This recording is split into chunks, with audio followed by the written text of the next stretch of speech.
Day 8 of running 1 metre നമ്മൾ ചെയ്യുന്നില്ല. കാരണം വേറൊന്നുമല്ല, ഞാൻ ഈ അക്കൗണ്ട് തുടങ്ങിയ സമയത്ത് എനിക്ക് ഒരു ഒബ്ജക്റ്റീവ് ഉണ്ടായിരുന്നു. ആളുകളെ റണ്ണിങ്ങിലോട്ട് മോട്ടിവേറ്റ് ചെയ്യുക, ഇൻസ്പയർ ചെയ്യുക എന്നുള്ള ഒരു സംഭവം. ഫോളോവർ കൊണ്ടൊന്നും ഞാൻ ശരിക്കും പറഞ്ഞാൽ കൺസിഡർ ചെയ്തില്ല. പക്ഷേ എപ്പോഴും ഒരു സമയത്ത് കൺസിസ്റ്റൻ്റായിട്ട് കണ്ടൻറ്റ് ചെയ്യാൻ ഐഡിയാസ് കിട്ടാതെ വന്നപ്പോൾ എനിക്ക് തോന്നിയ ഒരു ഐഡിയ ആയിരുന്നു, നമുക്ക് എന്തുകൊണ്ട് ഡേ 1 ഡേ 2 എന്ന് പറഞ്ഞൊരു ചാലഞ്ച് ചെയ്തുകൂടാ. അപ്പോൾ അങ്ങനെ വന്നപ്പോൾ ഒരു ഇൻസ്റ്റാഗ്രാം അക്കൗണ്ടുണ്ട്, ഇറ്റ്സ് മിമോ റൺസ് എന്ന് പറഞ്ഞ സ്ട്രാവയിൽ നിന്ന് ഞാൻ കണ്ടുപിടിച്ച അക്കൗണ്ടാണ്. പുള്ളിക്കാരി ഇങ്ങനെ ഒരു ചാലഞ്ച് ചെയ്യുന്നത് കണ്ടിട്ടാണ് ഞാൻ ശരിക്കും പറഞ്ഞാൽ ഈ ചാലഞ്ച് തുടങ്ങിയത്. അപ്പോൾ ചാലഞ്ച് ചെയ്തുകൊണ്ടിരുന്നപ്പോൾ രസമായിരുന്നു. പക്ഷേ ഞാൻ പിന്നെ എപ്പോഴും ഓർത്തപ്പോൾ എനിക്ക് തോന്നി അത് ഞാൻ ഫോളോവേഴ്സിനെ കൂട്ടാൻ വേണ്ടി ഭയങ്കര കൺസിസ്റ്റൻ്റായിട്ടൊരു എഫേർട്ട് എടുക്കാൻ വേണ്ടി ചെയ്യുന്ന ഒരു ചാലഞ്ച് പോലെ എനിക്ക് തോന്നി. അപ്പോൾ അതല്ല നമ്മുടെ ചാനലിൻ്റെ ഒബ്ജക്റ്റീവ്. അതുകൊണ്ട് തന്നെ ഞാൻ ആ ചാലഞ്ച് നിർത്തുവാണ്.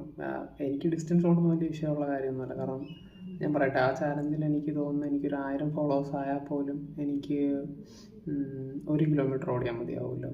ശരിയാണ്, 1 കിലോമീറ്റർ ഓടിയാൽ മതി. ഞാനിപ്പോൾ ഡെയിലി ഒരു 5 കിലോമീറ്ററൊക്കെ ഓടുന്ന ആളാണ്. എങ്ങനെ പോയാലും ഒരു വീക്ക് ഞാനൊരു 40 to 50 കിലോമീറ്റേഴ്സ് ഇപ്പോൾ കവർ ചെയ്യും. നിങ്ങൾക്ക് എൻ്റെ സ്ട്രാവ നോക്കിയാൽ അറിയാൻ പറ്റും. അപ്പോൾ എനിക്കത് ശരിക്കും പറഞ്ഞാൽ ബുദ്ധിമുട്ടുള്ള കാര്യമല്ല. പക്ഷേ ഇത് ഞാനെന്തോ ഫോളോവേഴ്സിന് ഡ്രൈവ് ചെയ്യാൻ വേണ്ടി ചെയ്യുന്ന ഒരു ക്യാമ്പയിനായിട്ട് മാറുന്നതായിട്ട് എനിക്ക് തോന്നിയുണ്ട്. ഞാൻ ആ ചാലഞ്ച് നിർത്തുവാണ്. അപ്പോൾ നമ്മൾ റണ്ണിങ് ടിപ്സ് അല്ലെങ്കിൽ ബിഗിനർ റണ്ണേഴ്സ് ഗൈഡ് അങ്ങനത്തെ സാധനങ്ങളൊക്കെ ആയിട്ട് ഇനി വരുന്ന ദിവസങ്ങളിൽ കണ്ടൻറ്റ് ചെയ്യാനാണ് എൻ്റെ പ്ലാൻ. അപ്പോൾ നമുക്ക് അടുത്ത ദിവസം കാണാം. ബൈ.